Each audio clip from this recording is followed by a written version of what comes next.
এখন যাচ্ছি একটু ওষুধ আনতে মা হোমিওতে, একটা ব্যথার ওষুধ আনতে যাচ্ছি আর ভেরিকোজ ভেনের ওষুধ আনতে যাচ্ছি। দেখি আবার কত কী দাম নেয়, কেন ওষুধের যা দাম এখন। তো তারপরে যাব একটু ফলস পিকো করতে, তার আগে মামার দোকানে যাব, আগে একটু সাবু আনতে, সাবু এনে সাবুটা ভিজিয়ে তারপর যাব। চলো। তো বন্ধুরা, এই যে মা হোমিও থেকে ওষুধটা নিয়ে এলাম, 15 টাকা করে খেতে বলছে। আর ভেরিকোজ ভেনের ওষুধটা এইটা খেয়ে দেখি কেমন থাকে হাঁটু ব্যথাটা, তারপর ভেরিকোজ ভেনের ওষুধটা পরে নিয়ে আসবো, কারণ ভেরিকোজ ভেন হয়েছে এখন আমি একদম কনফার্ম, কারণ পায়ের শিরা টিরা সব নীল হয়ে যাচ্ছে আর পায়ে জয়েন্টে প্রচুর ব্যথা, সব ডালা ডালা হয়ে ফুলে ফুলে যাচ্ছে। তো সেই জন্য ভেরিকোজ ভেনের ওষুধ খেতেই হবে। তো চলো এখন যাই, একটু হাতিবাগান যাব, পরে কথা বলছি এসে। বন্ধুরা, রেডি হয়ে গেছি পার্লার যাওয়ার জন্য। আর আজকে দাদাকে টাকা দেওয়ার তারিখ আর কি, 10 তারিখ। তো দাদাকে ভাড়া দিতে হবে, তো টাকা পয়সা সব গুছিয়ে নিলাম। ভুলে যাচ্ছি, খালি সাবমিটার ইলেকট্রিক বিলটা দেখব, দেখে তারপরে ভাড়াটা খালি অ্যাড, মানে ইলেকট্রিক বিলটা খালি অ্যাড করব। ঠিক আছে, চলো পার্লার যাই।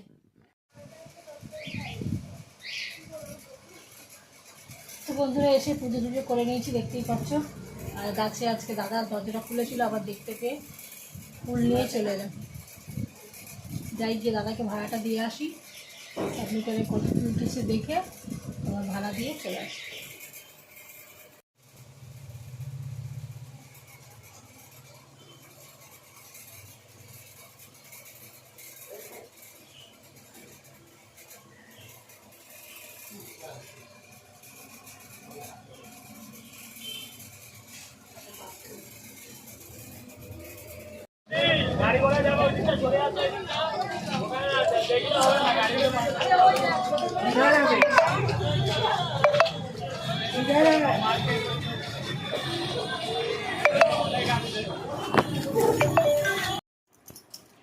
তো বন্ধুরা, আজকে অ্যাক্সিডেন্টলি দিদিবাড়ি থেকে যেতে হলো, কারণ এত জল যে দমদম, মানে ব্রিজের তলায় এতটা অবধি ব্যাটা ছেলেদের জল, আমি তো ডুবেই যাব।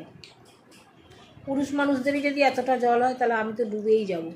ঠিক আছে, একজনই মাত্র সাইকেল নিয়ে যাচ্ছিল, তো সে যখন যাচ্ছে দূর থেকে সবাই বলছে এই গেল ডুবে, এই মুখের মধ্যে জল ঢুকে গেল, এই ঢুকে গেল। যাই হোক, লোকটার শেষ প্রান্ত অবধিতে এত অবধি ঢুকে গেছিলো। সাইকেল নিয়ে যাচ্ছিলো, সাইকেল দেখা যাচ্ছিল না তার, সে হাঁটছে সাইকেল নিয়ে, একটু বোঝা যাচ্ছে। যখন যাচ্ছিল, আমি যখন রাস্তা পার হচ্ছিলাম তখন সাইকেলটা নিয়ে সে যাচ্ছিল, বুঝতে পেরেছি, কিন্তু তারপর তার সাইকেল দেখা যায়নি। বুঝছো, এরকম পরিস্থিতি, এতটাই বাজে অবস্থা, আজকে পুরো ফেঁসে গেলাম একদম। কী যে জ্বালা, কী যন্ত্রণা বাবা। আর তোমাদের কি দেখাবো, চলো একবার তোমাদের দেখাই। দেখো এইখানে ব্যাক ক্যামেরায় দেখা, দিদির বাড়ির সামনে কি অবস্থা দেখো। দেখো যে অবস্থায় এসছি, তার থেকে ছিটে ফোঁটা নেমেছে। এই দেখো,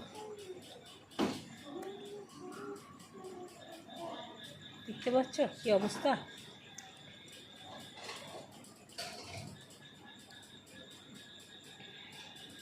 क्यों होंगे? अगर वो गिरे या उनको हिट हुआ तो पॉइंट माइनस में जाएगा। एंड में हम ये देखेंगे कि किसने ज्यादा। কালকে এত বৃষ্টি, কালকে তো তোমাদেরকে বললাম যে দিদিবাড়ি চলে এসেছি, কোনো গাড়ি ঘোড়া কিচ্ছু পাইনি, এত ব্রিজের তলায় জল। তো এখন যাচ্ছি পার্লারে, কিন্তু আমার মনে হচ্ছে আমার জ্বর আসছে, ভাল লাগছে না।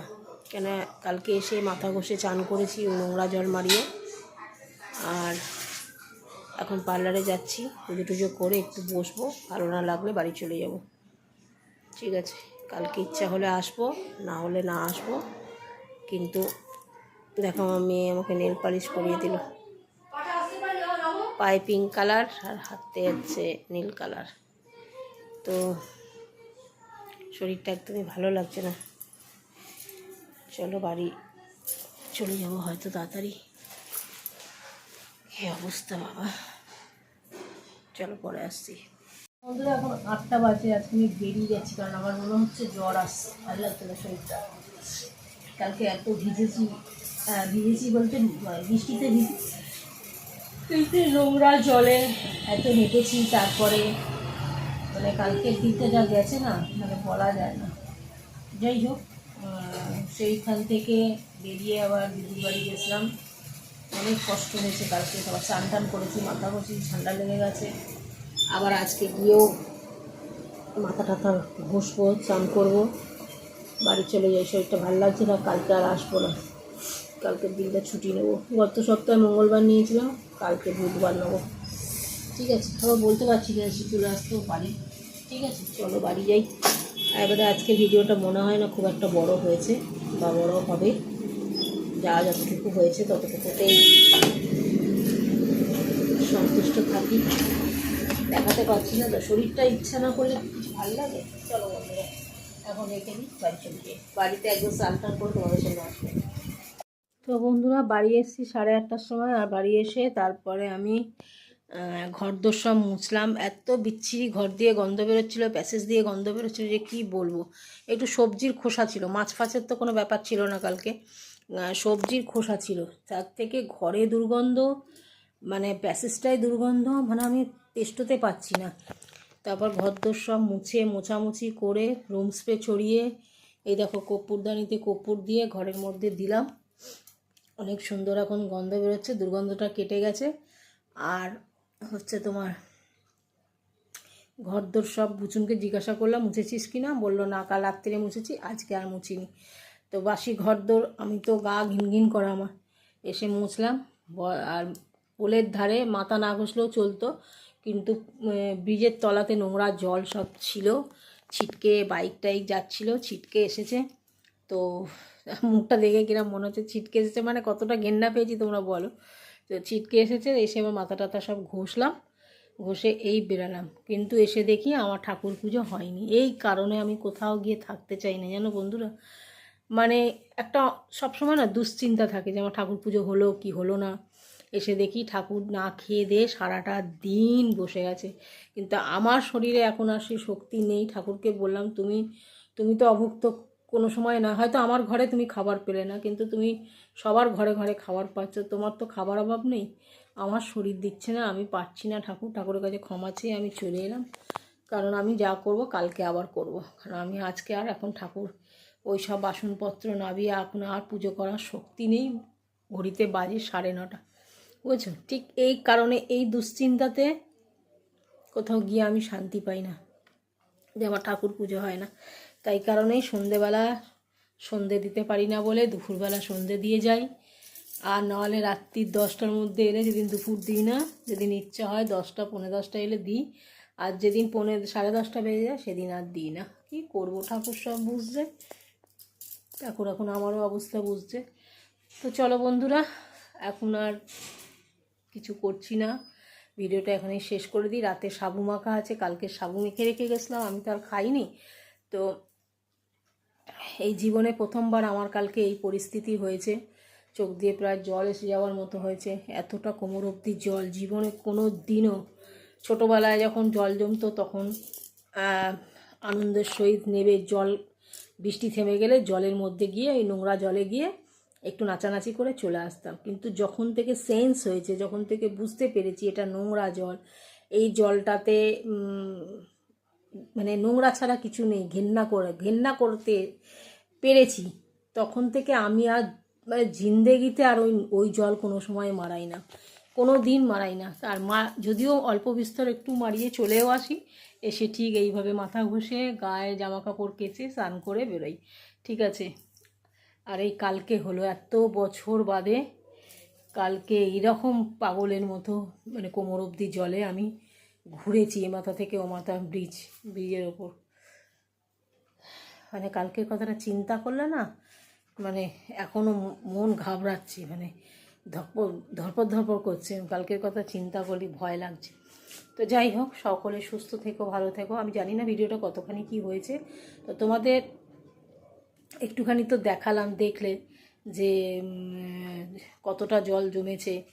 তো সেই অনুযায়ী মানে দিদির বাড়ির সামনে তো বিকেল 4টে বাজে, তখনও ওর মানে দৌড় গড়াটার সামনে জল। আমি রীতিমতো লাফিয়ে, মানে একটা জায়গায় একটু জল কম ছিল, লাফিয়ে বেরিয়েছি, নাহলে ওই নোংরা জল আমারও পায়ে লাগতো। তো চলো, সবাইকে টাটা, গুড নাইট। সকলে খুব খুব ভালো থেকো, সুস্থ থাকো। জানি না জ্বর জ্বর এসছে আর শরীরটাও ভালো লাগছে না। দুপুরবেলা দিদি ভাত দিয়েছিল, খেয়েছি সবটাই, কিন্তু খাবার ইচ্ছাটা অতটা ছিল না। দিদিকে বললাম শুকনো ভাত রেখে দিলাম, তুই খেয়ে নিস। এই কটা ভাত রেখে দিয়েছিলাম, তো খাওয়ার ইচ্ছাটা নেই, রাতেও ঠিক ইচ্ছাটা নেই। কি জানি ভেতর ভেতর জ্বর এসছে মনে হচ্ছে, গাটা কপালটা একটু গরম গরম লাগছে। কালকে অত রাত্রিরে গিয়ে 11টার সময় গিয়ে স্নান করেছি, তো মাথা ঘষেছি, স্নান করেছি, জামা কাপড় কেচেছি, আবার আজকেও তাই করলাম। ভাবলাম একবার গিজার চালিয়ে গরম জল করে নিই, তারপর আর ইচ্ছা হলো না, ভাবলাম থাকবে এমনি ঠান্ডা জলেই করে নিই। জানি না কাল কী দশা হবে। আর কালকে দাদাকে বলে এসছে আমি না আসতেও পারি, আমি এলে তবেই দোকান খুলবেন, নাহলে খোলার দরকার নেই। কালকের দিনটা 1 সপ্তাহ হয়ে গেছে, গত মঙ্গলবার ছুটি নিয়েছিলাম, তাও বুধবার থেকে টানা যাচ্ছি। আবার কালকের দিনটা ভাবছি একটু ছুটি নেব। ঠিক আছে, চলো বন্ধুরা, টাটা। সকলে খুব খুব ভালো থেকো, সবাই সুস্থ থেকো, ভালো থেকো, টাটা। আগামী দিন ফিরে আসি নতুন একটা ভিডিও নিয়ে।